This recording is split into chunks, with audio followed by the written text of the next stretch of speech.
Bismillahirrahmanirrahim. Assalamualaikum warahmatullahi wabarakatuh. Waalaikumsalam warahmatullahi wabarakatuh. Alhamdulillah, wassalatu wassalamu ala Rasulillah wa ala alihi wa sahbihi wa mawalah. Rabbi shrah li sadri wa yassir li amri wa hlul 'uqdatam min lisani yafqahu qawli. Allahumma la sahla illa ma ja'altahu sahla wa anta taj'alul hazna idza syi'ta sahla. Allahumma rabba Jibril wa Mikail wa Israfil fatiras samawati wal ardh alimal ghaibi wasyahadah anta tahkumu baina ibadika fima kanu fihi yakhtalifun. Ihdina lima ikhtalafa fihi minal haqqi bi'idhnik innaka tahdi man tasha ila siratim mustaqim. Alhamdulillah, puji syukur selalu kita panjatkan hanya kepada Allah, Zat yang memberikan kemudahan di dalam kehidupan kita sampai pada malam kali ini kita dipertemukan lagi. Mudah-mudahan dengan melalui kajian tafsir ini Allah Subhanahu wa taala limpahkan rahmat dan hidayah kepada kita semuanya. Amin. Salawat serta salam kita limpahkan kepada Nabi kita Nabi Muhammad sallallahu alaihi wasallam, kepada keluarganya, sahabatnya serta seluruh kaum muslimin, saudara-saudara kita semuanya. Jamaah rahimakumullah, mari kita buka mushaf Al-Qur'an kita dalam surat Al-Lail, masih pada hak ilmu yang terdapat pada surat Al-Lail ayat yang keempat, ayat yang ketiga. Kemarin baru kita jelaskan ayat yang pertama dan kedua, dan juga sedikit ayat yang ketiga. Terdapat di situ ada 3 sumpah. Baik, kita baca dulu dari ayat 1 sampai ayat yang ke-11. Mudah-mudahan waktunya nanti cukup ya. Seperti biasa kita baca, kemudian kita terjemahkan, barulah kita lanjutkan pada sama-sama menikmati tafsir dari tafsir Ibnu Katsir. A'udzu billahi minasy syaithanir rajim. Bismillahirrahmanirrahim. وَاللَّيْلِ إِذَا يَغْشَى وَالنَّهَارِ إِذَا تَجَلَّى وَمَا خَلَقَ الذَّكَرَ وَالْأُنثَى إِنَّ سَعْيَكُمْ لَشَتَّى فَأَمَّا مَنْ أَعْطَى وَاتَّقَى وَصَدَّقَ بِالْحُسْنَى فَسَنُيَسِّرُهُ لِلْيُسْرَى وَأَمَّا مَنْ بَخِلَ وَاسْتَغْنَى وَكَذَّبَ بِالْحُسْنَى فَسَنُيَسِّرُهُ لِلْعُسْرَى وَمَا يُغْنِي عَنْهُ مَالُهُ إِذَا تَرَدَّى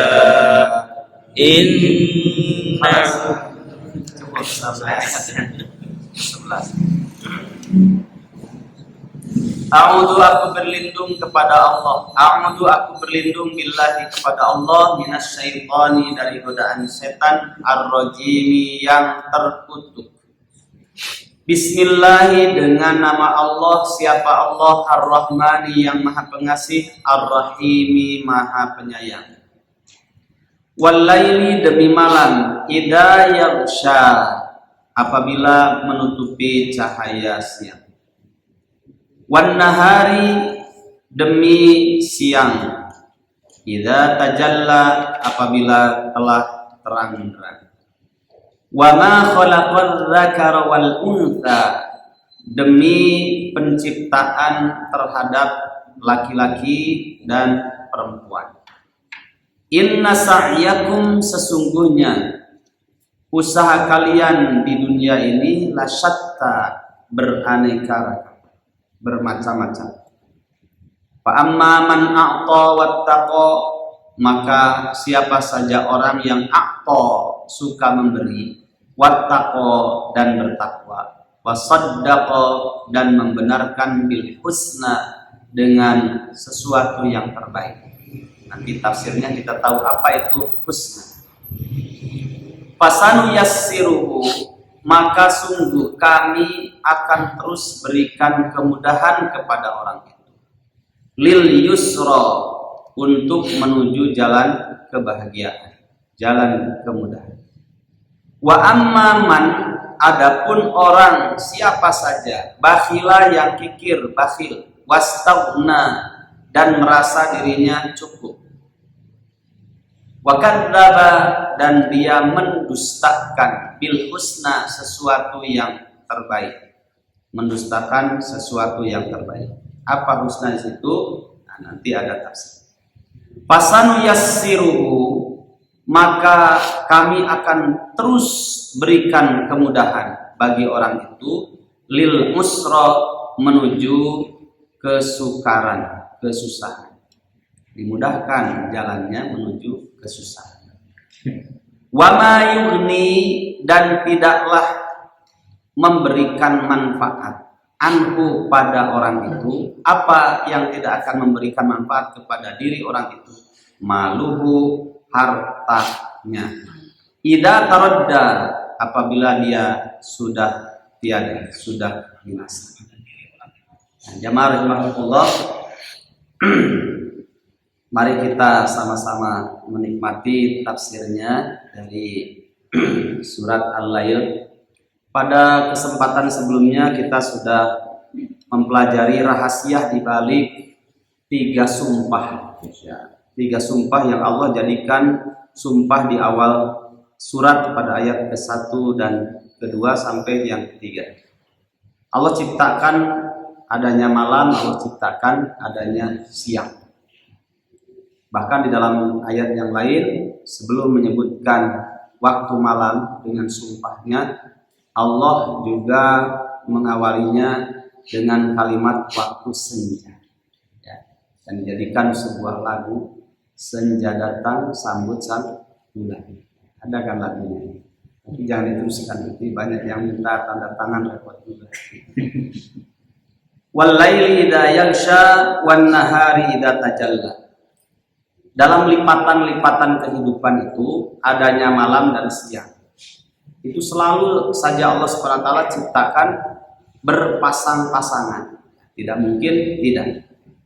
Makanya pada sumpah yang ketiga, wa ma khalaqad dzakara wal untha, demi penciptaan manusia dan makhluk yang lain, adzakara wal untha, ada yang laki-laki, ada juga yang perempuan.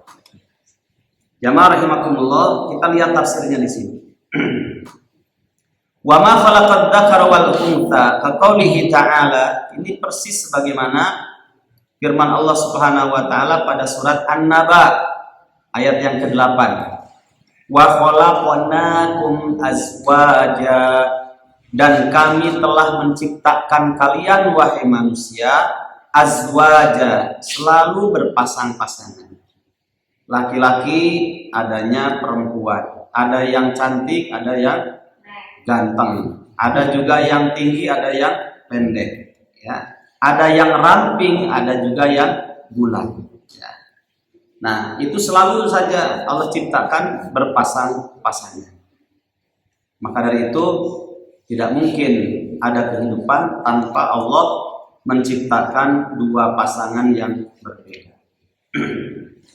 Dan ingat ketika Ibnu Qayyim Al-Jauziyah di dalam bukunya Raudhatul Muhibbin, taman orang-orang yang jatuh cinta, beliau ketika menjelaskan sebuah hadis, al-arwahu junudum mujannad, ruh-ruh itu akan berkumpul dengan sekastanya, sefrekuensi, kualitas rohnya. Kadang kita temukan, kata beliau, laki-lakinya biasa, perempuannya cantik luar biasa, tapi dipertemukan dalam akad pernikahan yang sah. Apa rahasianya? Al arwah ujudun ujanah. Karena satu visi satu misi, ya, sama kualitas ruhnya, satu frekuensi, kesolehannya sama. Atau sebaliknya juga, ada yang perempuannya biasa-biasa saja, tapi laki-lakinya ganteng sekali. Kenapa bisa dipertemukan dalam akad pernikahan yang sah? Bukan karena keelokan wajah yang sama, kata beliau, tapi karena ruhnya yang satu frekuensi. Maka tong hari wang Pak, ya, kalau bapak yang belum menikah atau mungkin maaf yang mau menambah, kan ada syariatnya masalah itu, ya. Tapi tidak bahas ke sana. Kalau ingin mendapatkan yang solihah siapapun para lelaki, itu tinggal memantaskan dirinya saja di hadapan Allah Subhanahu wa Ta'ala, ya. Nanti Allah akan hadirkan sesuai dengan sekualitas sekufu ruhnya, ya. Secantik apapun perempuan, tapi kalau tidak solihah, buat apa, ya. Begitu pula sebaliknya, buat apa mendapatkan suami yang ganteng tapi tidak soleh. Makanya cari, ya, untuk gadis-gadis kita, Bu, anak-anak kita yang perempuan, laki-laki yang soleh. Jangan terlalu soleh, nanti jadinya solihah kan terlalu soleh. Jamaah rahimakumullah. Jadi kita temukan sering dalam kehidupan begitu, ya. Tidak, bukan karena keelokan wajah yang sama, kata Ibnu Qayyim, tapi karena ruhnya yang sama berkualitas. Begitu pula kenapa Ibnu Katsir mengatakan ketika masuk pada ayat yang ke-13 dari surat Al-Kahfi, innahum fityatun amanu bi rabbihim wa zidnahum huda. Sungguh mereka itu para lelaki-lelaki, para pemuda, penghuni gua. Ternyata kata beliau dari daerah yang berbeda, kemudian tidak saling mengenal. Nah, itu yang jadi catatan. Dari daerah yang berbeda, tidak saling mengenal. Kemudian mereka ini sama-sama DPO-nya, dan DPO data pencarian orang itu, ya, 3 orang, 4 dengan anjingnya atau lebih dari itu. Karena mereka ini dari daerah yang berbeda, kemudian tidak saling mengenal, dan anak-anak bangsawan, bukan orang biasa yang penghuni gua kahfi, ya. Tapi punya masalah yang sama, jadi DPO oleh Fir'aun pada masa itu, ya, ketika masa Daqyanus. Kemudian pertanyaannya, kenapa disatukan dalam satu tempat, satu gua itu? Kenapa? Ya, ternyata jawabannya ayat 13. Innahum fityatun amanu bi rabbihim wa zidnahum huda. Ya. Karena mereka imannya sama, sekufu, kualitas ruhnya juga sama. Padahal tidak saling mengenal sebelumnya. Itulah, ya. Makanya pantaskan diri kita dalam pandangan Allah Subhanahu wa Ta'ala, nanti Allah akan hadirkan siapapun yang akan menyertai kehidupan kita. Rahasianya di sini. Ayuhal ikhwah rahimakumullah, maka Allah tidak sekedar bersumpah ini, ya. Wa ma khalaqad dzakara wal untha, dan demi penciptaan laki-laki dan perempuan. Kalau nutfahnya dari laki-laki yang saleh, ofumnya dari perempuan yang salihah, Allah pertemukan, nanti akan lahir juga keturunan yang salih.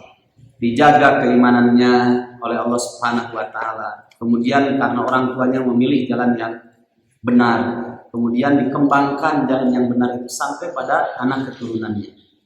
Maka dalam surat Al-Kahfi juga nanti dilihat pada ayat yang ke-82, itu buruhan Allah Subhanahu wa Ta'ala kepada orang tua yang beriman, yang menjaga keimanannya sampai pada anak-anak keturunannya, ya. Maka ketika wafatnya, Allah Subhanahu wa Ta'ala akan jaga hartanya dan akan jaga keturunannya. Hatta, ya, itu kan kisah panjang antara Musa dan Yusa bin Nun muridnya ketika mencari pertemuan 2 buah lautan, yang di situ ada Nabi Khidir. Salah satu 3 hal yang dilakukan oleh Nabi Khidir yang menurut pandangan Musa itu adalah sebuah kekeliruan, ya. Maka dari awal Nabi Khidir mengatakan, innaka lan tastati'a ma'iya sabra. kamu tidak akan bisa sabar berjalan dengan saya, menuntut ilmu dengan saya. Karena apa? Khidir melakukan sesuatu yang dalam pendapatnya Musa itu sesuatu pelanggaran, ya, sesuatu pelanggaran, tidak boleh. Ternyata betul. Setelah yang terakhir, saya singkatkan yang terakhir ini, memperbaiki benteng yang hampir roboh. Kemudian diperbaiki, kata Musa, ngapain benteng gituan kok diperbaiki? Tapi kalau sudah terlanjur, minta aja upahnya kepada pemiliknya. Kata Nabi Khidir, hadza firaqu baini wa bainik saunabbiuka bi ta'wili ma lam tasti alaihi sabr. Inilah hari ini, waktu ini, jam ini adalah perpisahan antara aku dengan kamu wahai Musa. Nanti akan aku jelaskan maksudnya, takwilnya, tafsirnya, keterangannya terhadap 3 perkara yang aku lakukan yang menurut kamu itu adalah sebuah kesalahan yang aku lakukan, yang kamu tidak bisa sabar dalam menuntut ilmu bersama. Kemudian dijelaskan, 1, 2 dijelaskan, yang ketiga pada ayat 82-nya dijelaskan. Fa'amal jidaru fakana li gulamaini yatimaini fil Madinah wa kana tahtahu kanzun lahumā wa kana abuhuma shalihan. Di garis bawahi ada kalimat wa kana abuhuma shalihan. Kalimat abuhuma shalihan. Ternyata di bawah benteng yang hampir roboh yang diperbaiki oleh Khidir, di situ ada harta warisan peninggalan bagi 2 anak yatim yang ibu bapaknya. Di garis bawahi, yang ibu bapaknya itu adalah ibu bapak yang solih dan solihah. Karena kesolihan dan kesolihannya menjaga keimanannya sampai pada matinya, ya, sampai pada wafatnya. Kemudian dengan cara Allah Subhanahu wa taala hadirkan Nabi Khidir, kemudian hartanya, ya, milik 2 anak yatim tadi itu ditimbun sementara dengan memperbaiki benteng itu, sehingga orang kalau lewat itu dianggap tidak ada harta di situ. Nanti kalau sudah besar, sudah dewasa anak yatim itu sudah bisa mengatur hartanya agar lebih maslahat dalam kehidupannya, baru nanti diambil, baru diserahkan kepada mereka anak yatim. Kata Imam Nawawi, inilah cara Allah Subhanahu wa taala buktos kadedeh Allah kajalma terhadap orang yang menjaga keimanannya, ya, orang tua ibu bapak yang soleh sampai matinya, kemudian dijaga oleh Allah harta dan juga anak keturunannya. Tidak sampai di situ, ayolah ikhwah, tidak sampai di situ. Nanti juga sampai di akhirat, ya, kalau anaknya ini tetap menjaga keturunannya, nanti dijaga lagi. Itu karena efek kesolehan kita, ya. Maka saya sering menyampaikan ke beberapa jamaah, kalau mungkin orang tua kita dengan keterbatasan ilmu dan pengalaman mereka, dan mereka sudah wafat, semoga Allah ampuni, ya, seluruh kesalahannya. Tapi warisan yang buruknya, ya, jangan sampai ditumpahkan atau diwariskan kepada kita. Nah, warisan buruknya kita talak, ya, sudah, sehingga tidak berkelanjutan kepada anak keturunan kita, ya. Nah, kita sudahi sampai di sini. Kemudian supaya tidak berlanjut kepada anak dan keturunan kita. Ayo ikhwah rahimakumullah. Maka nanti di akhirat, ya, nanti bisa dibuka dalam surat At-Tur. Dalam surat At-Tur, dari sejak nanti dibaca ayat 17 sampai ayat yang ke-28. Indah sekali. Pada ayat 19 dan 20-nya Allah firmankan, walladzina amanu wattaba'atkum dzurriyyatuhum biimanin alhaqna bihim dzurriyyatahum wama alatnahum min amalihim min syai' kullu mri'in bima kasaba rahin. Dan orang-orang yang beriman kemudian menjaga keimanannya sampai matinya, nanti wattaba'atkum dzurriyyatuhum, kesolehan, keimanan, keislaman, kebaikan orang tuanya diikuti, ya, diwariskan, kemudian diikuti oleh anak-anak keturunannya. Maka kata Allah, alhaqna bihim dzurriyyatahum, nanti akan kami pertemukan mereka itu dengan seluruh anak keturunannya nanti dalam jannah. Wa ma alatnahum min amalihim min syai', kami, kata Allah, tidak akan mengurangi dari amal soleh pahala yang mereka kerjakan, tidak akan kami kurangi sedikit, diberikan, ya. Makanya suka begini kan, ya, Kalau terutama anak-anak perempuan itu paling dekat dengan bapaknya. Ketika bapaknya sudah meninggal, saya mempingin sekali punya suami kayak bapak saya. Itu mengidolakan, ya. Berarti soleh bapaknya. Saya masih ingat dulu bapak saya tuh waktu baru bangun tidur, ya, selalu ngaharewaskeun ke saya dulu. Masih ingat ya, jenatna gitu kan, suka begitu ya. Jenat bangun tidur kan ngaharewaskeun alhamdulillahilladzi ahyana ba'da ma amatana wa ilaihi nusyur. Itu selalu saja. Nah, kamu harus semangat ya, ini sholat subuh. Awal kehidupan yang terbaik setelah bangun itu akan berpengaruh kualitas hidupmu nanti pada waktu duhanya, pada waktu siangnya, sampai sorenya, sampai malamnya, sampai kamu tidur lagi. Maka awali kehidupan dengan hal yang baik. Saya jadi semangat. Itu akan dibanggakan oleh anak. Wa ma'alatnahu min amalihim min syai'. Kami tidak akan pernah mengurangi pahala dari amal soleh yang mereka kerjakan sedikit pun. Kullu mri'in bima kasaba rahin. Diakhiri dengan kalimat setiap orang itu dia akan mendapatkan apa yang telah mereka usahakan. Nah, ini tidak sekedar Allah Subhanahu wa taala bersumpah wa ma khalaqad dzakara wal untha. Dan ini sumpahnya laki-laki perempuan dijadikan sumpah. Ini makhluk yang terbaik. Makanya dalam surat At-Tin ayat yang keempat Allah firmankan laqad khalaqnal insana fi ahsani taqwim. Ya. Maka jangan disia-siakan. Kita ditakdirkan jadi manusia. Tapi aneh, saya suka dengar itu. Sudah jadi manusia malah bikin saya rasanya ingin jadi burung camai katanya. Pergi kesana kemari terus masuk ke pinggiran pantai ngapain? Ya. Alhamdulillah kita bersyukur gitu ya. Nah, jadi manusia, sungguh kami telah menciptakan manusia fi ahsani taqwim, pada penciptaan yang sempurna. Begitu pula dalam surat An-Najm, surat An-Najm ayat yang ke-45. Allah Subhanahu wa taala berfirman, "Wa annahu khalaqaz zawjaini dzakara wal untha." Dan sungguh Allah Subhanahu wa taala menciptakan dua yang berpasangan, laki-laki dan perempuan. Seorang perempuan jangan merasa hebat. Kau tidak akan bisa lahir dan bahagia kalau tidak ada pasangan.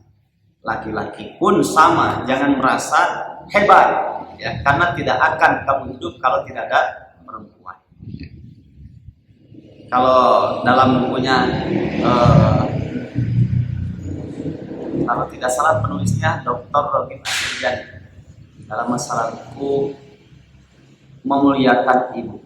Jadi kalau kita melihat hebatnya Imam Syafi'i gitu ya, 7 tahun hafal Quran, kemudian belajar bahasa Arab pada orang Arab 3 tahun kemudian beliau melanglang buana dari satu syekh kepada syekh yang lain, lebih dari 300 ulama gurunya Imam Syafi'i, sehingga ketika wafatnya itu sampai hari ini harum namanya Imam Syafi'i karena melahirkan banyak kebaikan dan melahirkan banyak para ulama yang hebat melalui lisannya guru besar yaitu Imam Asy-Syafi'i rahimahullah. Kita hanya melihat perjalanan hidupnya yang kita baca dalam biografinya, tapi kadang lupa siapa di belakang beliau yang mensukseskan ya kehebatan seorang Imam Syafi'i kalau bukan seorang perempuan yang bernama ibunya, gitu ya. Kemudian bersama dengan itu ada juga pendamping hidupnya, perempuan semuanya kan. Ya, makanya jangan merasa hebat laki-laki karena kita bisa hebat, di sana ada para perempuan yang hebat. Begitu. Kan suka begini ya, sampai ada yang nggak sadar gitu ya. Suaminya itu karena sibuk pagi berangkat kerja pulang sore ya. Kemudian istrinya sampai sebenarnya perempuan menunggu ucapan sanjungan gitu ya kepada dirinya, tapi ditungguan deh wae kalimat sanjungan dari suami sampai mengatakan, "Mas, kamu sadar nggak istrimu ini solihah loh." Sampai begitu. Makanya saya sampaikan kepada para suami untuk menghadirkan rasa romantisme itu ya, bahwa kalau istrimu menangis dan meneteskan air mata, segeralah kamu usaplah air matanya itu dengan penuh cinta. Kenapa Ustaz? Karena khawatir ada tangan yang lain yang menghapus. Ya, khawatir ada tangan yang lain yang menghapus derayan air matanya. Ya. Kan Aisyah saja sering bermanja-manja kepada Nabi. Kemudian Nabi Muhammad SAW juga orangnya sangat romantis. Bukankah dalam riwayat Bukhari itu dikatakan, kata Aisyah radhiyallahu anha, aku pernah mandi dalam satu bak bersama Nabi. Itu kalimat romantisnya orang beriman, ya. Tapi dengan bahasa ilmunya, itu gak kebayang bagaimana romantisnya Rasulullah SAW mandi dengan Aisyah radhiyallahu anha, salah satu istrinya, dalam satu bak. Kalau mungkin di rumah kita otomatis berbeda baknya. Zaman dulu orang Arab dengan kita mungkin lain, ya. Masih ngontrak tempatnya dikit, baknya gimana bisa berdua. Jangan berpikir itunya. Maksud hadis itu begitu romantisnya Rasulullah dengan istrinya, malah mikir baknya, bukan romantisnya. Nah, kemudian Aisyah juga pernah bermanja-manja, kemudian request kepada Nabi, ya Rasulullah. Nabi waktu itu ketika sedang berdoa, kemudian, ya Rasulullah, wahai suamiku tercinta, doakan dong aku, istrimu ini, Aisyah ini, doakan.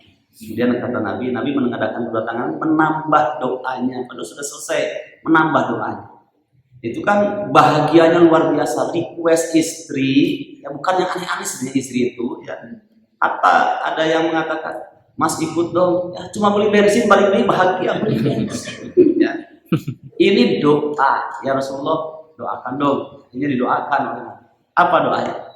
Allahumma gfir li Aisyah ma taqaddama min dhanbiha wa ma ta'akhkharat wa ma asarrat wa ma a'lanat. Ya Allah, ampunilah dosa Aisyah radhiyallahu anha, dosa yang telah berlalu dan dosa yang akan datang, dosa yang nampak ataupun dosa yang tersembunyi. Itu bahagia sekali. Kalau istrinya orang bermasalah, ngarekeun aing loba dosa, padahal bukan itu. Kasih sayang Nabi kepada Aisyah. Doa Nabi tidak sekedar suami kan, beliau Nabi, khataman nabiyyin lagi. Saking senangnya Aisyah, requestnya itu dikabulkan, ya, dipenuhi oleh Nabi, minta doa didoakan. Akhirnya melabuhkan pipinya yang mulia di atas pahanya yang mulia, suaminya.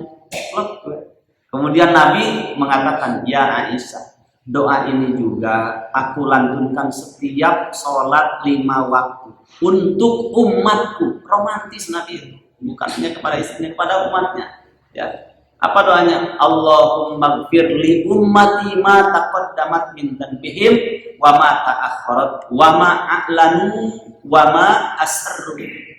Ya Allah, ampunilah dosa umatku, dosa yang telah berlalu dan dosa yang akan datang, yang terlihat, yang nampak ataupun yang tidak nampak. Hebat, Masya Allah. Makanya bersyukurlah, alhamdulillah kita menjadi bagian dari umat. Semoga doanya itu sampai kepada Allah, kemudian Allah berikan kepada kita sehingga dosa-dosa yang berlalu dan dosa yang akan datang yang kita lakukan diampuni oleh Allah SWT. Ya, itu romantismenya Nabi. Osok Bapak ngadoakeun ka pamajikan sehingga doa Nabi tadi. Rahasia Ustaz boleh bejakeun. Tafadhol silakan. Ieu mah jeung deui aneh requestnya. Mungkin umumnya para istri sekarang, dan jangan disalahkan kalau requestnya minta kulkas, minta motor, minta mobil. Jarang mungkin kita dengar, ya. Bahkan mungkin, ya, yang suka ngaji pun jarang kita dengar istrinya minta, Pak doakeun atuh abi teh seueur dosa sing diampuni. Pernah gak Bapak dengar dari istri kita? Tong repeh teh daya sih. Jarang mungkin kalaupun ada, ya. Karena memang perempuan itu jauh lebih mengedepankan rasa malunya. Sebenarnya ingin, ya, cuma kitanya saja kurang peka gitu, ya. Nah, jamaah rahimakumullah, baik, silakan ya, buktikan romantisme. Ini kalau dijelaskan, ya, begitulah Allah Subhanahu wa Ta'ala tidak sekedar bersumpah dengan makhluknya yang sangat hebat, bahkan dikatakan ahsani taqwim, kecuali di balik itu ada rahasia yang sangat besar dalam kehidupan. Jamaah rahimakumullah, maka setelah itu kita lihat satu ayat lagi sebentar. Surat Ad-Dariyat ayat 49. Ini makna umumnya. Kalau tadi makna khususnya berpasang-pasangan laki-laki dan perempuan. Surat Ad-Dariyat 49. Wa min kulli syai'in khalaqna zawjaini la'allakum tadhakkarun. Ini bersifat umum ya. Dan dari setiap segala sesuatu yang kami ciptakan, kata Allah, itu zaujaini berpasang-pasangan. Jadi tidak manusia saja, hewan juga berpasang-pasangan, binatang, kemudian jin juga sama berpasang-pasangan. Cuma bedanya jin dengan manusia. Manusia itu bubung kelekan terlihat ya, bisa diindra, sedangkan jin itu tidak bisa dilihat. Tapi dalam kehidupannya sama. Ada kafir, ada mukmin ya. Ada orang soleh, ada orang yang tidak soleh. Jin juga sama, ada jin yang soleh, ada yang tidak soleh. Nanti dalam surat jin kan dikatakan ayat yang ke-16. Wa inna minna al-muslimun wa minna al-qasitun. Faman aslama faulaika taharrau rasyada. Wa ammal qasituna fakanu li jahannama hataba. Wa allam istaqamu ala tariqati la asqainahum ma'an ghadaqa. Itu disebutkan sungguh kata golongan jin ada di antara kami yang al-muslimun, yang muslim, yang menyerahkan diri kepada Allah. Wa minna al-qasitun, ada juga di antara kami golongan jin al-qasitun yang menyimpang, kafir, munafik, musyrik, ya, ada yang menyimpang. Wa ammal qasituna fakanu li jahannama hataba. Adapun jin-jin yang menyimpang dari jalan yang benar, mereka itu menjadi kayu bakarnya api neraka. Wa amma man aslama faulaika taharrau rasyada. Adapun orang kalangan jin yang mereka menyerahkan diri Islam, mereka akan mendapatkan curahan petunjuk dari Allah Subhanahu wa taala. Jadi dalam kehidupan, kalau berdasarkan surat Ad-Dariyat 49 ini bersifat umum, bukan manusia saja. Kalimatnya wa min kulli syai'in khalaq, dan dari setiap segala sesuatu apa saja itu kami ciptakan dengan berpasang-pasangan. Buat apa? La'allakum tatadzakkarun. La'allakum tadzakkarun. Agar kalian mau mengambil pelajaran. Binatang ada juga, bahkan tumbuh-tumbuhan juga ada yang jantan, ada yang betina, ya. Bunga juga sama, ada bunga yang betina, ada yang jantan, dengan istilah-istilah khusus. Baik, jamaah rahimakumullah. Kemudian setelah itu, inna sa'yakum lasyatta. Sungguh usaha kalian dalam kehidupan kalian di dunia itu lasyatta, bermacam-macam. Maksudnya a'malul ibad allati iktasabuha muqtadadatan aidan wa mutakhalifatan. Faman fa'ala khairan wa man fa'ala syarran. Dalam tafsir Ibnu Katsir sebutkan kalimat syatta, sungguh usaha kamu di dunia ini beragam, ya, bermacam-macam, yaitu perbuatan-perbuatan hamba yang dilakukan oleh hamba itu juga sama, bermacam-macam, berbeda-beda, berpasang-pasangan. Man fa'ala khairan, ada yang melakukannya dalam kehidupannya kebaikan saja, orang mukmin. Wa man fa'ala syarran, ada juga yang melakukannya keburukan saja, orang kafir, orang munafik. Tapi bisa saja orang kafir juga berbuat kebaikan, cuma tidak didasari dengan iman sehingga tidak melahirkan pahala. Ya, sebagaimana dalam surat Al-Furqan. Surat Al-Furqan surat keberapa ya?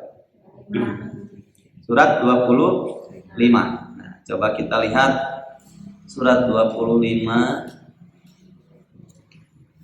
ayatnya, ayat 25 juga kalau tidak salah.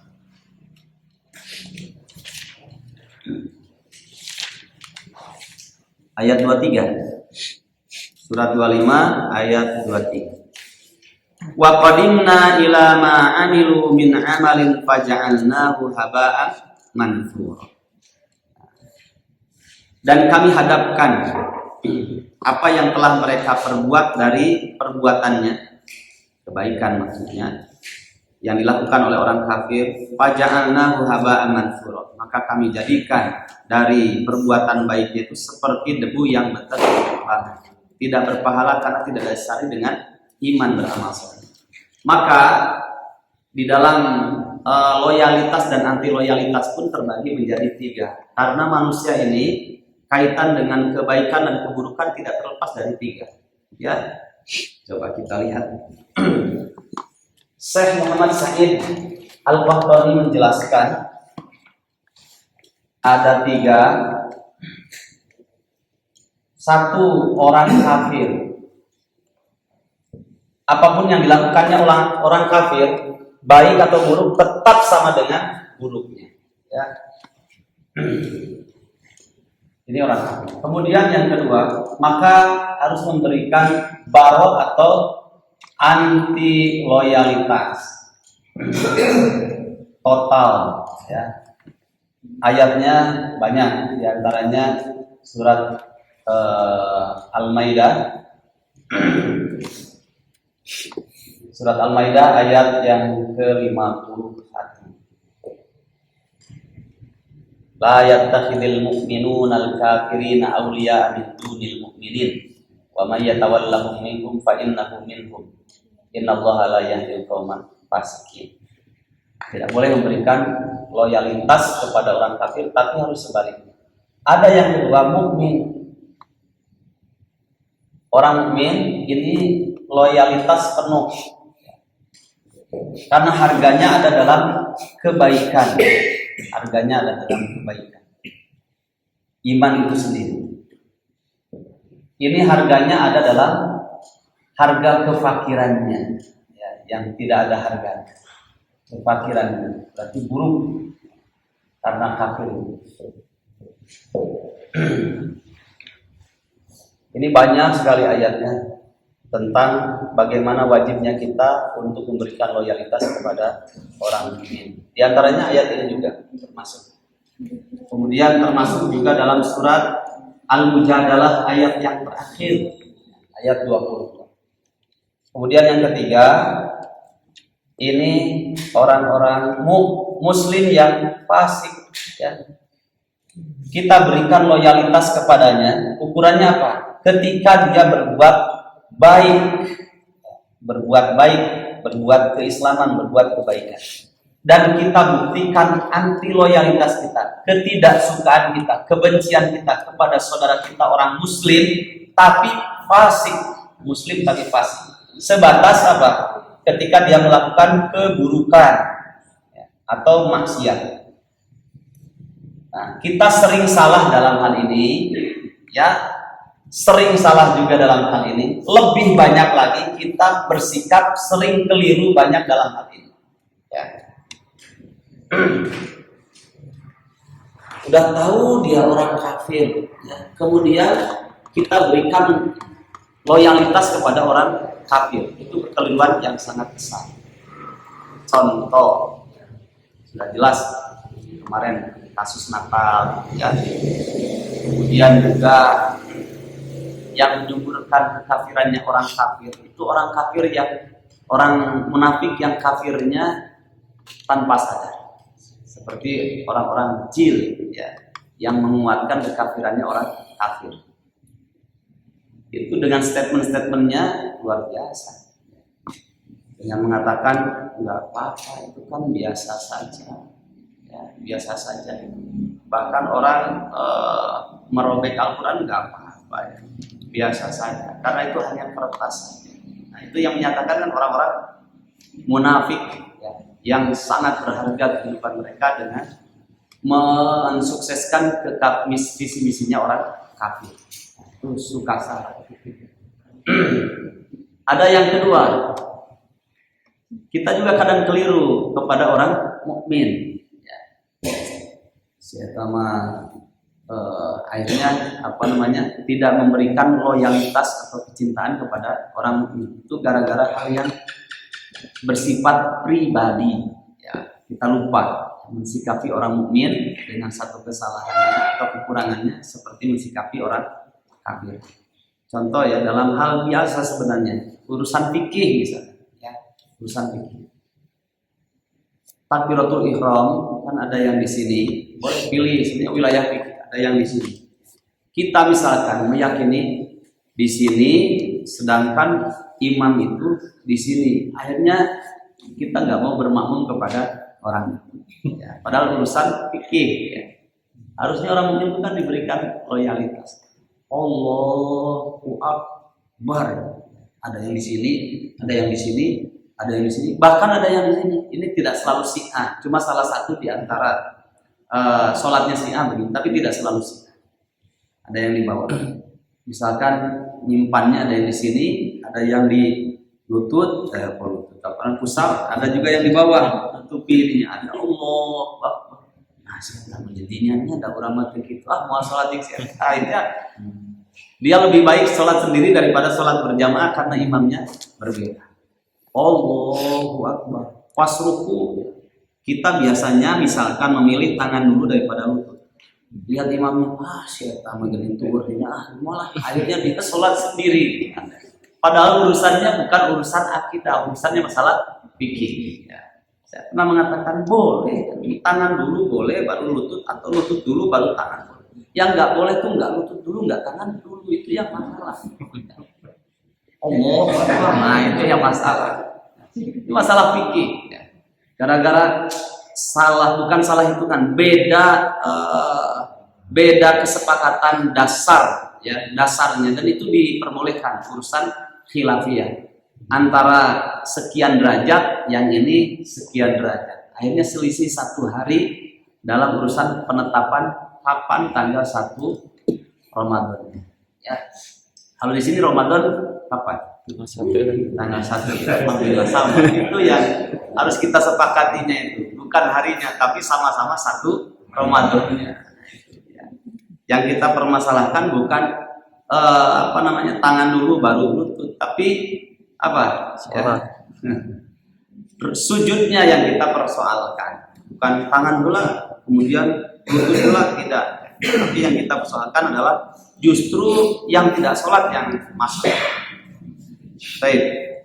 Nah, yang lebih masalah banyak lagi dalam urusan ini. Ya.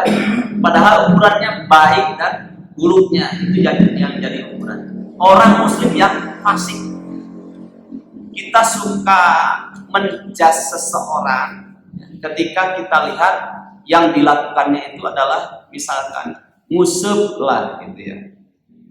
Ngusep itu boleh nggak sih sebenarnya? Boleh nggak ngusep? Boleh. Arepe wajah-wajah sosok muslim. Ngusep itu bisa jadi haram, bisa jadi halal. Misalkan kita ngusupnya di depan rumah, orangnya suka ke masjid, sholat ya sholat, tapi ngusupnya itu rajin, habis sholat ngusuk tiap hari. Ya. Kemudian yang jadi masalah apa? 10 orang yang ngusuk, 1 orang bawa 1 kilo, kali 10 jadi berapa? 10 kilo. Itu dari pagi sampai sore, ada yang dapat 1 kilo, ada yang dapat 2 kilo, ada yang dapat 5 kilo, ada yang dapat enggak, sama sekali enggak dapat. Itu namanya judi. Itu dosa kekafiran apa dosa kemusyrikan? Bukan. Itu dosa kefasikan. Berarti dia masih muslim. Iya, saudara kita, dia masih muslim. Suka kita keliru mensikapi orang muslim karena kefasikannya dosa musib tadi judi. Kemudian ketika bertemu, Pak Dimas daman, kekunjungannya siap tukang judi. Nah, nggak boleh begitu. Assalamualaikum Pak Ustaz. Tidak, waalaikumsalam. Karena di bejaan gusuk kenewai. Nggak boleh begitu. Ya. Kita memperlihatkan ketidaksukaannya itu sebatas dia ketika ngusupnya, tapi ketika mengucapkan salam dia jawab salamnya. Ya. Karena apa? Loyalitas dan anti loyalitas atau wala dan baro itu kepada orang muslim yang fasik itu 2 keadaan. Ketika dia berbuat baik, maka kita harus jauh lebih baik lagi kepadanya. Tapi ketika dia berbuat maksiat dan dosa, kita ini memperlihatkan ketidaksukaan bukan kepada orangnya, tapi kepada perbuatan maksiatnya. Maka bukti kita anti loyalitas, ketidaksukaan kita kepada perbuatan maksiatnya jangan dibiarkan. Waktu sendirian ngobrol, Assalamualaikum, Waalaikumsalam. Orang ngobrol Pak kali, Bapak teh gaduh murang kali, Bapak bakal maut, Abi bakal maut. marukan eta musuh judi teh moal dihisab Pak ya. Jangankan begitu ya. Kita punya anak dibiarkan hidup sekedar hidup, dia tidak disekolahkan, dia tidak didewasakan dengan ilmu, kita ini akan dihisab karena otak ini adalah amanat dari Allah Subhanahu wa taala untuk kita kembangkan dengan ilmu. Maka sekolahkanlah anak itu supaya mengenal Allah, mengenal akhirat lebih jauh. Itu saja akan dihisab otak kita. Bagaimana dengan tangan Bapak, kemudian waktu Bapak dari pagi sampai sore ngusut kieu istiqomah, mau kan mau dihisab Pak. Nuhun. Tapi jangan begini, ada orang yang lucu sekali. Dia merokok. Setelah saya membaca tentang buku haramnya rokok, saya berhenti baca bukunya. Bukan berhenti ngerokoknya, masalahnya. Barakallahu fikum. Itu sikap kita harus benar. Ya. Karena apa? Bagaimana orang itu bisa sadar kita saja mensikapinya seperti kepada orang kafir. Justru adabnya dalam Islam, ketika ada orang jauh dari kebaikan, padahal itu saudara kita. Jangan kemudian kita menambah masalah lagi bagi orang itu. Dia saja sudah berat, ya, karena kebiasaan buruknya untuk meninggalkan sudah berat. Jangan diperberat dengan sikap kita yang kali ini. Tapi ucapkan alhamdulillahilladzi afani mimma ibtalaka bihi wa faddalani ala katsirin man khalaqa taqdira. Karena sering Pak, kalau kita masih hidup kemudian melihat si eta judi musuh ternyata meninggalkan pisan sehingga semoga mudah baik. Padahal bisa barangkali lebih jangan gitu kena gitu kan jelema. Kita ini masih hidup Pak. Masih ada kesempatan setan itu menggelincirkan diri kita kemudian melakukan hal yang sama sebagaimana orang itu ya. Maka kita temukan orang ada yang gitu musuh judi halal ternyata nggak lama, nggak sampai 1 tahun dia bikin tempat musuhnya.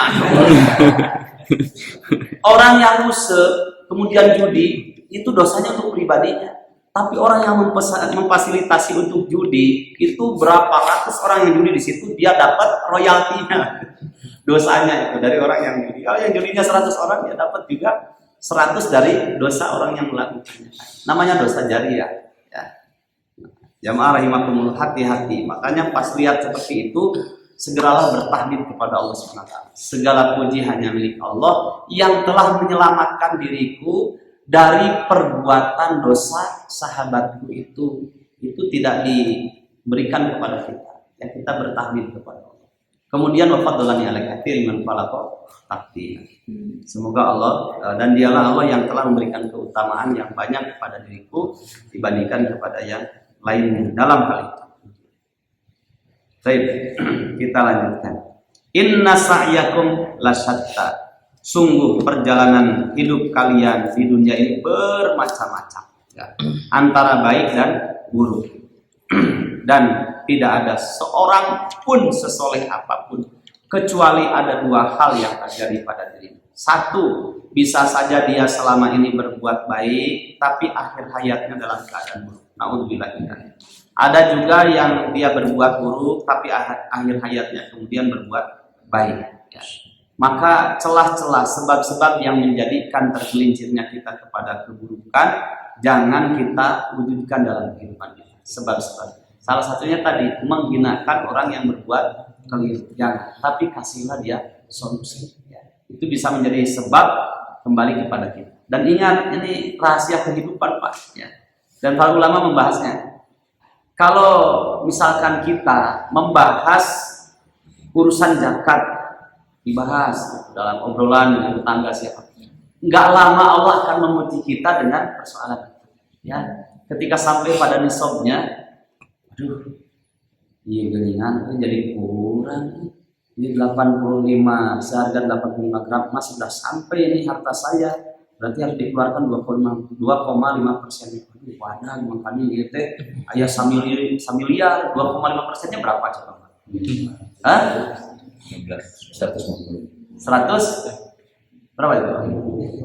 120 juta, 25 juta ya, sekitar itulah. Itu kan akan kaget, ya jangan imam ya. Akan diuji ya. Ketika membahas masalah sodako dengan tetangga, kawan, itu nggak lama akan diuji dalam hal itu. Dan itu saya rasakan betul Pak, sering sekali. Apalagi para ustadz yang menyampaikan. Contoh, ada ustadz ngisi pengajian,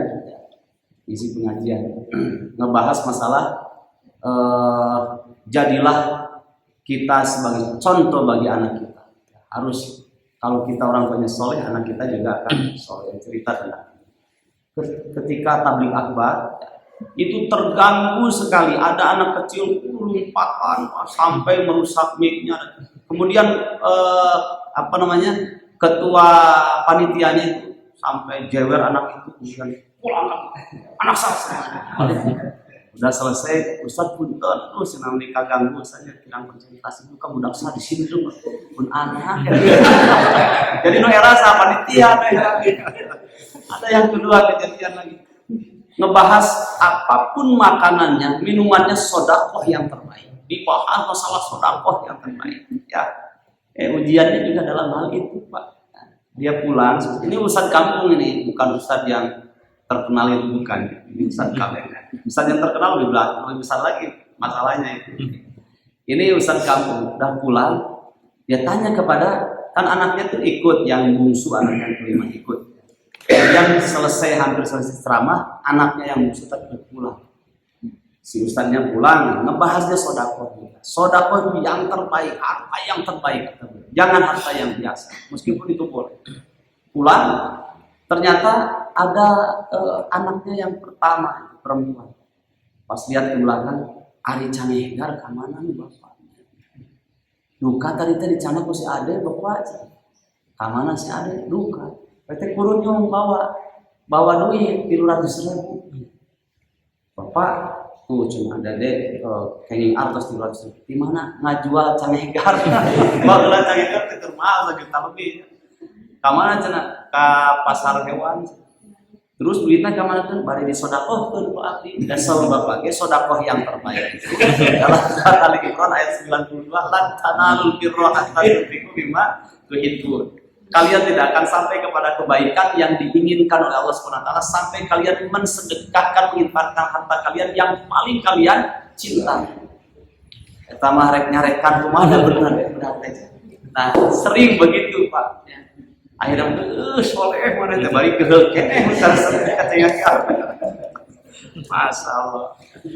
Nah, jamaah rahimakumullah, kita kembali kepada pembahasan antara baik dan buruk dalam kehidupan manusia. Makanya jangan keliru ya dalam mensikapi siapapun di antara saudara kita yang masih melakukan kesalahan atau dosa. Doakan saja agar dia sebelum wafatnya dalam keadaan beralih menjadi orang yang baik. Dalam hal ini, Masya Allah, ada sebuah hadis panjang di hadisnya. Kita lanjutkan sedikit. Fa amma man a'ta wattaqo, adapun orang yang suka memberi, berarti suka bersedekah. Ai a'ta ma amara bi ikhrajihi, dalam tafsirnya dia mengeluarkan atas dasar perintah Allah Subhanahu wa taala untuk mengeluarkannya. Jadi statusnya bisa sedekah, bisa juga zakat, bisa juga wakaf, bisa juga hibah. Sama-sama mengeluarkan hartanya. Cuma bedanya kalau sedekah nggak usah hitungan, nggak boleh hitungan. Tapi kalau zakat harus dihitung. Begitu juga wakaf, begitu juga hibah, tidak terikat dengan jumlah.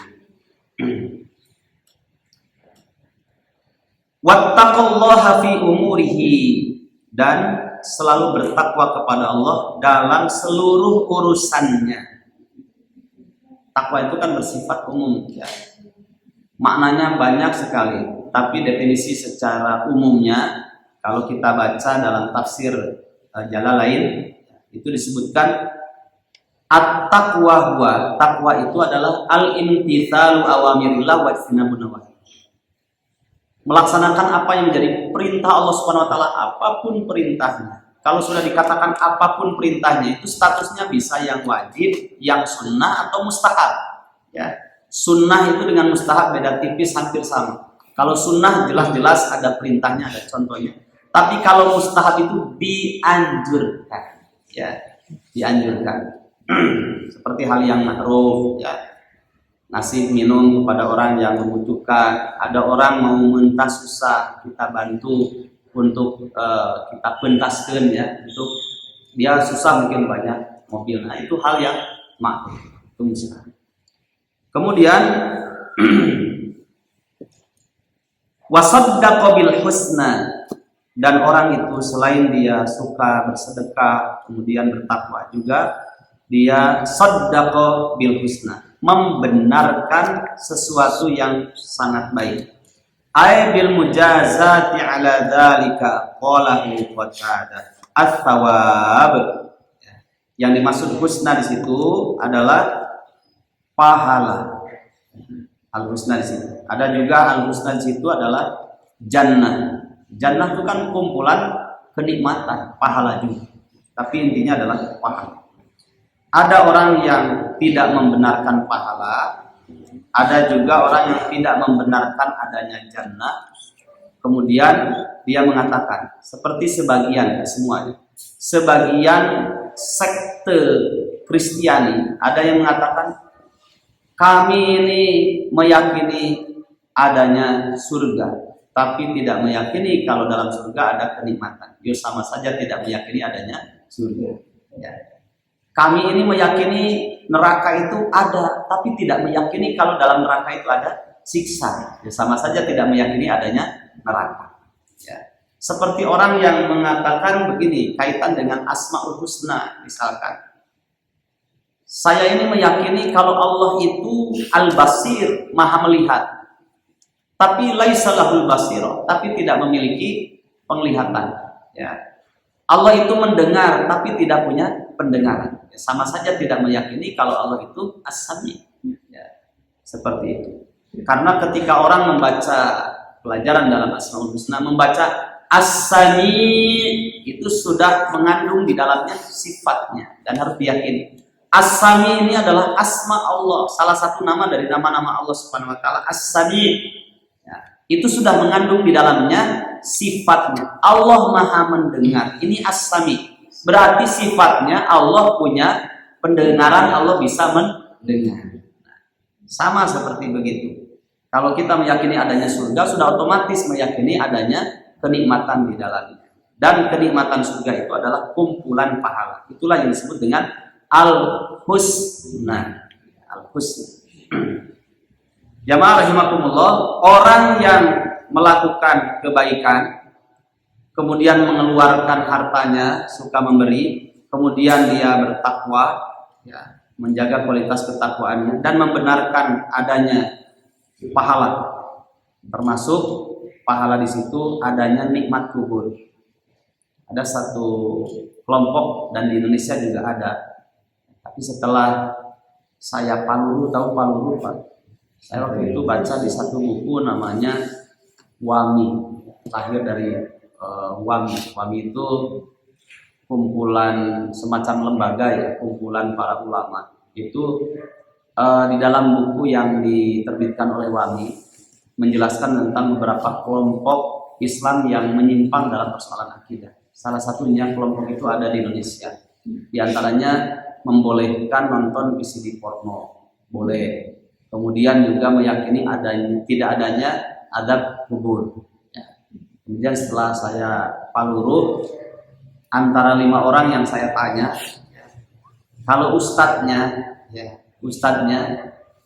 membenarkan apa yang saya sampaikan. Bahkan sampai-sampai waktu itu Pak Camat, Pak Agus Jakia masih ada, Allah yang sudah meninggal sekarang di sini. Beliau waktu itu baru selesai dari camat, terus suka ada pengajian di rumah, mengundang salah satu dari ustadz kelompok tersebut, tidak saya sebutkan sebagai inti adabnya. Dan di hadapan beliau meyakini adab kubur itu nggak ada, nikmat kubur tidak ada. Terus pekan depan bikin makalah sama. Yang ini juga bikin makalah. Ya insya Allah pada hari hanya beberapa ustadz di wilayah Soreang kumpul di situ. Saya juga hadir untuk menyampaikan pandangan juga ustadz dari kelompok tersebut yang meyakini adanya azab kubur dan meyakini bolehnya nonton VCD porno, ya itu juga waktu itu hadir, cuma hari hanya sepekan setelah itu beliau tidak hadir, keburu Pak Camatnya wafat lama. Nah, sehingga kita sebelah hanya saya saja yang menyampaikan. Nah, jadi dari 5 orang ini yang ustadznya saja membenarkan.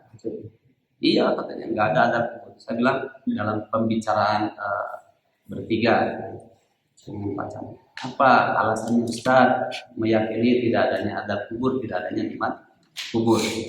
Karena hadisnya ahad. Hadisnya ahad. Jadi hadis-hadis yang menjelaskan tentang nikmat kubur dan adab kubur itu semuanya hadisnya ahad. Kalau boleh saya buka sedikit tentang mustalahul hadis, disiplin ilmu hadis itu ada istilah mutawatir, ada istilah ahad. Kalau ahad itu cindeknya begini. Ahad itu Nabi menyampaikan yang dengar cuma 1 orang. Dari 1 orang ini ke tobakoh yang kedua, ke sahabat yang lainnya, atau beda zaman kepada tabi'in generasi kedua cuma 1 orang begitu, sampai kepada Imam Bukhari atau ulama hadis kemudian dibukukan. Itu namanya hadisnya ahad. Sedangkan mutawatir Nabi menyampaikan didengar oleh banyak orang, lebih dari 3 orang, sehingga tidak diragukan keabsahan hadis itu sendiri setiap kebaktian. Nah, oke, saya bilang. Nah, sekarang kalau tahiyat Ustadz gimana? Tahiyat itu di penghujungnya mengatakan fil alamina innaka hamidun majid. Allahumma inni a'udzubika min adzabil qabr. Ya, itu doanya gimana? Ya Allah, sesungguhnya aku berlindung diri kepada Engkau dari adab kubur. Nah, itu adab kubur gimana? Nah, ini masalah fikih lain lagi. Jadi akhirnya rancu. Satu sisi tidak meyakini adanya adab kubur, tapi ketika tahiyat ini masalah ibadah fikih katanya. Berarti kan mengucapkan sama saja meyakini. Sungguh ya Allah, aku berlindung kepada Engkau dari siksa kubur. Akhirnya Imam Bukhari mengatakan semua hadis-hadis meskipun itu ahad, selama berkaitan dengan masalah akidah, tetap seluruh para ulama menerima hal itu. Bahkan dalam ayat pun ada, itu ayat tidak ada istilah mutawatir dan ahad. Kalau ayat jelas-jelas mutawatirnya karena firman Allah. Ya. Seperti dalam surat misalkan surat 23 surat Al-Mu'minun ayat 99 dan ayat 100. Mau kita katakan ahad, ya ayat itu. Allah Subhanahu wa taala berfirman mengkisahkan tentang orang kafir yang ada di alam barzakh. Hatta idza jaa ahadakumul maut qala rabbirji'uni la'alli a'malu shalihan fima taraktu kalla innaha kalimatun huwa qailuha wa min waraihim barzakhun ila yaumi yub'atsun. Ketika datang kepada salah seorang di antara mereka kematian, kemudian di alam barzakh itu kisahnya di alam barzakh. Kemudian orang kafir ini menjerit, Rabbirji'uni, baru mereka sadar. Ya Allah, kembalikanlah aku ke dunia. La'alli a'malu shalihan fima taraktu, agar aku banyak beramal soleh yang dulu banyak aku tinggalkan. Dijawab oleh Allah, kalla, sama sekali tidak bisa. Innaha kalimatun huwa qailuha, itu sebuah kalimat yang diucapkan oleh orang kafir di alam barzakh karena dahsyatnya siksaan saja. Dia baru sadar. Nah, setelah itu wa min waraihim, dan di sekelilingnya barzakhun, ada dinding yang menghimpit dirinya, disebut dengan barzakh, ya, alam kubur. Sampai kapan menghimpitnya? Ila yaumil akhir, sampai hari dibangkit. Bilang, Ustaz gimana? Ini ada ayatnya. Ya seperti itu yang saya yakini. Sudah. Cuma waktu sepekan selanjutnya mau kumpul dan didengar oleh banyak ustaz-ustaz yang lainnya, beliaunya tidak hadir. Wallahu a'lam bishawab. Ya. Baik, semoga Allah Subhanahu wa taala melepaskan keyakinannya beliau dan bertobat kembali ke jalan Allah Subhanahu wa taala. Karena ini persoalan akidah, persoalan. Baik, jamaah rahimakumullah, kita lanjutkan sedikit. Wasaddaqa bil husna fasanu yassiruhu lil yusra. Qala Ibnu Abbas yakni lil khair, ya, yakni lil khair. orang yang sudah banyak berbuat baik, mempertahankan ketakwaannya, menyuburkan imannya, kemudian membenarkan ya adanya kenikmatan dan pahala, maka kami akan berikan kemudahan kepadanya, jalan menuju kemudahan. Wa mal hasanatu ilal hasanati ba'dah.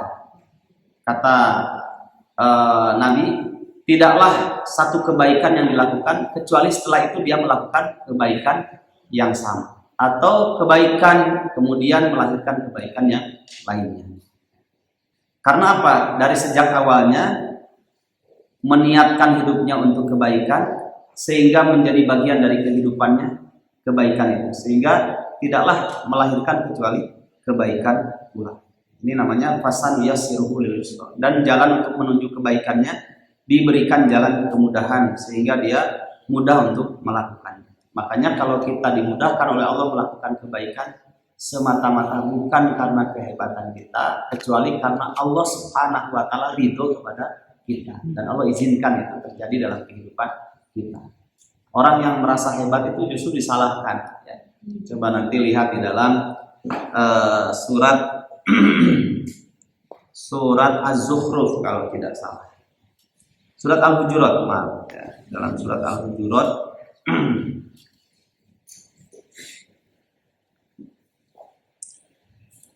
dalam surat Al-Hujurat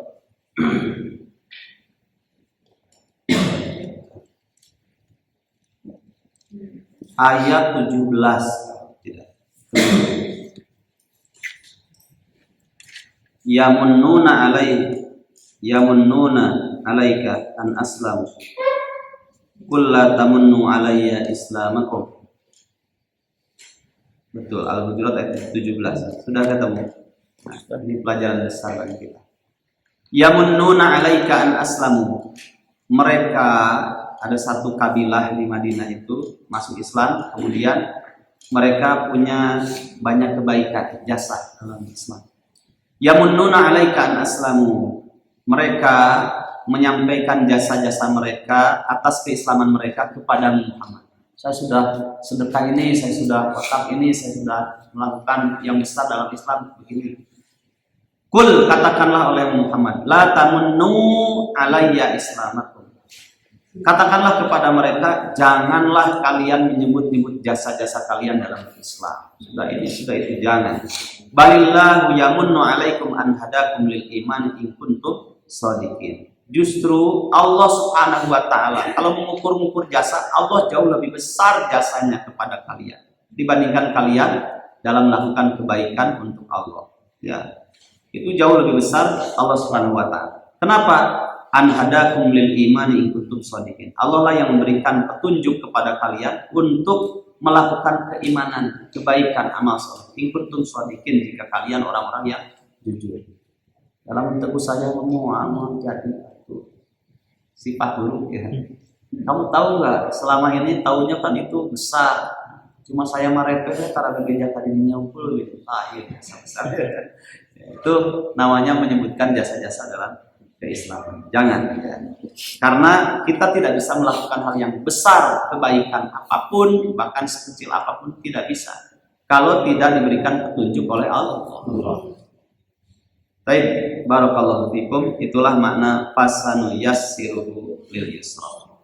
Ternyata waktunya tidak cukup untuk sampai pada ayat yang kita maksud, ayat yang ke-11. Baru sampai pada ayat yang ke-7 ya, menjelaskan tentang macam yang pertama, yaitu orang mukmin, orang muslim. Seperti itulah Allah berikan kemudahan untuk melakukan kebaikan.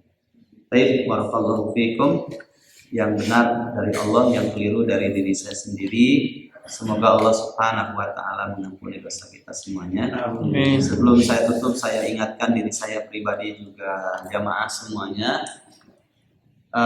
Insya Allah kurang lebih 60 hari lagi kita akan masuk pada musim semi.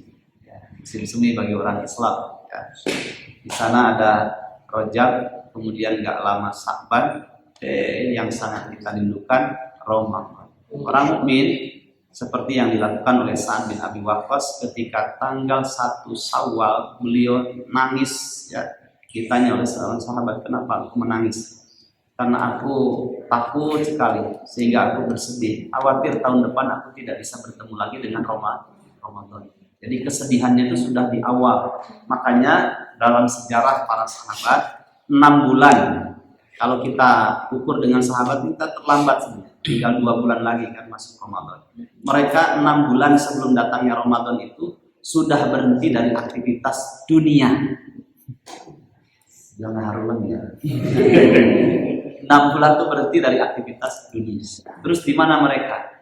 Mereka biasa yang saum Senin Kemis dan Ayamul Bid sudah berhenti dari saum. Kemudian apa? Jadinya Daud. Berhenti dari Senin Kemisnya jadinya Daud. Menambah kualitas. Biasa mereka baca Al-Quran itu cuma 1 juz, 1 hari, kadang 2 juz 1 hari, itu berhenti dari tilawahnya 2 juz. Jadi berapa? Jadi 6 juz 1 hari. Ya. Kalau kita bagaimana? Tambah masuk Syawal itu bahagia banget. Ya. Menjelang Ramadan kasih satu hari seperti di Ramadan. Justru orang soleh dahulu merasa bahagia 2 bulan lagi Ramadan. 6 bulan para sahabat menambah kualitas dan kuantitas amal soleh. Sehingga ketika masuk tanggal 1 Ramadan itu mereka sudah biasa terkondisikan amal solehnya. Itikafnya sudah biasa, baca Qur'annya sudah biasa, sedekahnya sudah biasa. Dan yang paling utama ini ya, perutnya ya itu sudah, lambungnya sudah terkondisikan. Hari di kita kumaha? Ayat menjelang Ramadan apa namanya? Mengakumulasikan apa? Jamak takdim dahar bareng satu. Namanya apa Pak itu? Istilahnya apa sih? Ada, kalau di Sunda itu istilahnya kok saya hampir lupa, alhamdulillah apa ini? Ayo cina orang makan bareng sebelum Ramadan. Ada istilahnya itu? Masih ingat Pak?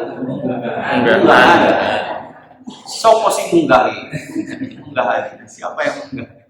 Jadi ya betul munggahan. Makan. Jadi tukang bakso itu penuh. Ngapain munggah kunaon isuk tanggal 1 Ramadan. Jadi jamak takdim dah. Didahulukan awal Ramadan atau akhir Sya'ban. Ya. Para sahabat juga ya, persiapan.